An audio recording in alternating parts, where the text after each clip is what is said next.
രണ്ട് രാജാക്കന്മാർ അധ്യായം 8.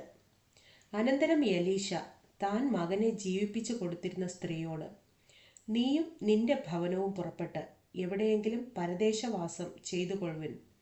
യഹോവ ഒരു ക്ഷാമം വരുത്തുവാൻ പോകുന്നു. അത് 7 സംവത്സരം ദേശത്ത് ഉണ്ടായിരിക്കും എന്ന് പറഞ്ഞു.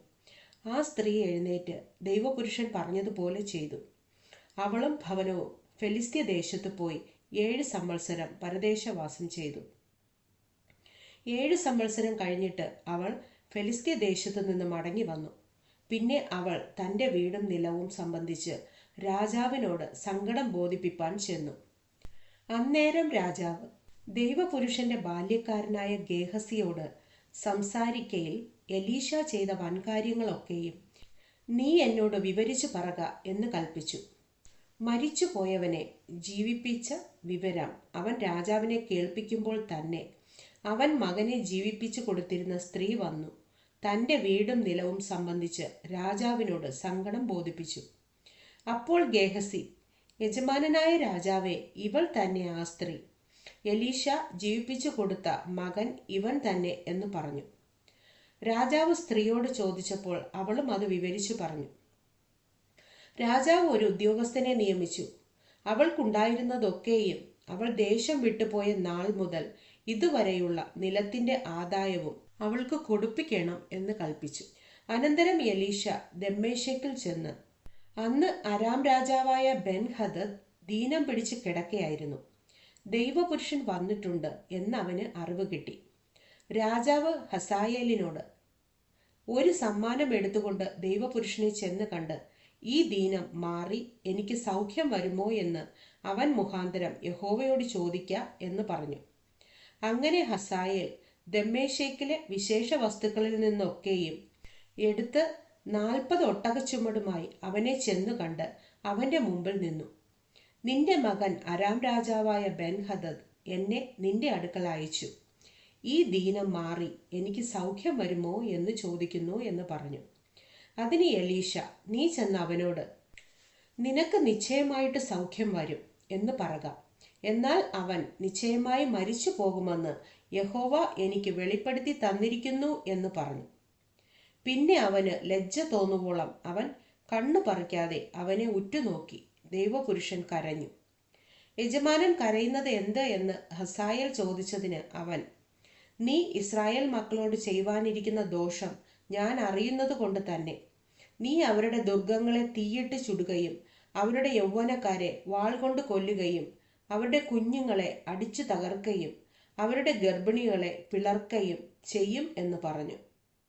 ഈ മഹാകാര്യം ചെയ്യുവാൻ നായായിരിക്കുന്ന അടിയൻ എന്തുമാത്രമുള്ളൂ എന്ന് ഹസായേൽ പറഞ്ഞതിന് എലീശ, നീ അരാമിൽ രാജാവാകുമെന്ന് യഹോവ എനിക്ക് വെളിപ്പെടുത്തി തന്നിരിക്കുന്നു എന്ന് പറഞ്ഞു.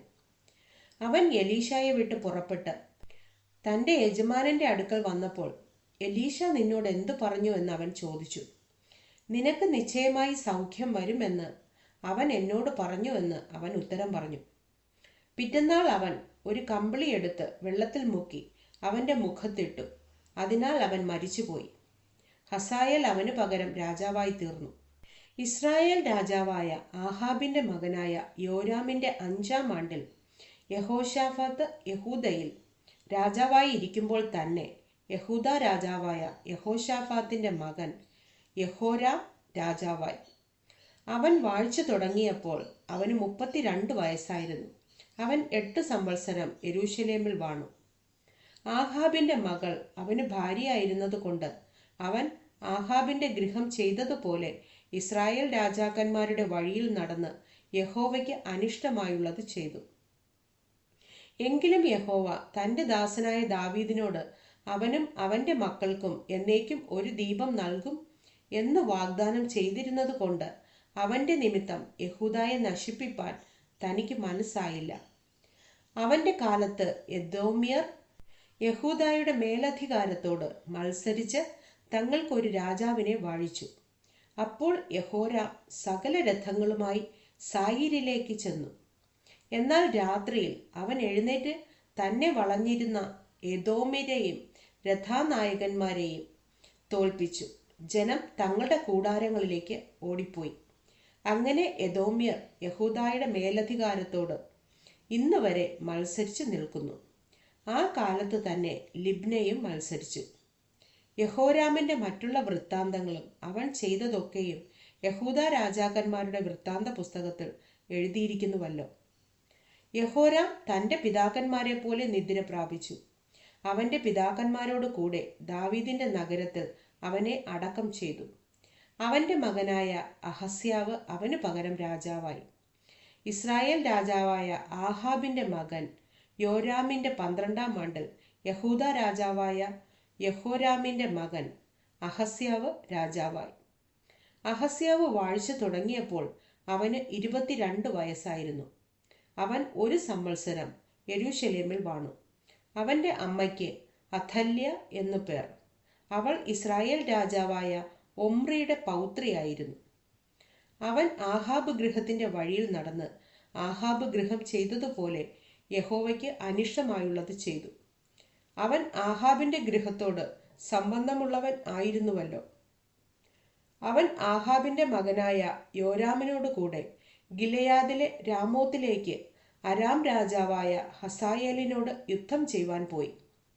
എന്നാൽ അരാമ്യർ യോരാമിനെ മുറിവേൽപ്പിച്ചു. അരാം രാജാവായ ഹസായേലിനോടുള്ള യുദ്ധത്തിൽ രാമയിൽ വച്ച് അരാമ്യർ തന്നെ വെട്ടിയ മുറിവുകൾക്ക് ഇസ്രായേലിൽ വച്ച് ചികിത്സ ചെയ്യേണ്ടതിന് യോരാം രാജാവ് മടങ്ങിപ്പോയി. ആഹാബിന്റെ മകനായ യോരാം രോഗിയാകൊണ്ട് യഹൂദ രാജാവായ യഹോരാമിന്റെ മകൻ അഹസ്യാവ് ഇസ്രയേലിൽ അവനെ കാണുവാൻ ചെന്നിരുന്നു.